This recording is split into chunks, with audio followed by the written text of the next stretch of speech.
নমস্কার দর্শক বন্ধু, তো বকেডিয়া নিয়ে কিন্তু একটা গুরুত্বপূর্ণ আপডেট এবং খবর কিন্তু চলে এসেছে। তো আপনাদের সঙ্গে আমি বিস্তারিতভাবে আলোচনা করছি।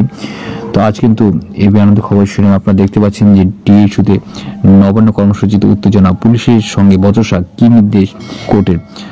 তো ভাস্কর ঘোষ অর্থাৎ সংগ্রামী যৌথ মঞ্চের আহ্বায়ক কিন্তু আজ তাদের নেতৃত্বে কিন্তু সরকারি কর্মচারী সংগঠনরা কিন্তু নবান্ন অভিযান করেছে। তাদের কথা একটি হলো যে কাল যে মুখ্যমন্ত্রী মমতা বন্দ্যোপাধ্যায় 4% যে ডিএ ললিপপটি সরকারি কর্মচারীদের সামনে তুলে ধরেছে, তার একটি লক্ষ্য হলো যে ভোটের আগে তাদেরকে এই যে আন্দোলন থেকে উড়িয়ে দিয়ে ভোট আদায় করার একটা সুস্পষ্ট কৌশল কিন্তু মুখ্যমন্ত্রী মমতা বন্দ্যোপাধ্যায় নিয়েছেন, যেটা সত্যি নিন্দনীয় বিষয়।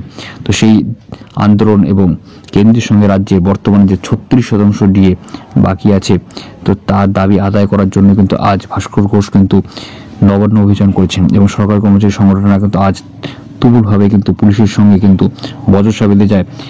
রাজ্য মাত্র 10% দিয়ে দিচ্ছে বর্তমানে। তো এটা শুধুমাত্র একটি ভিক্ষের দান বলা চলে।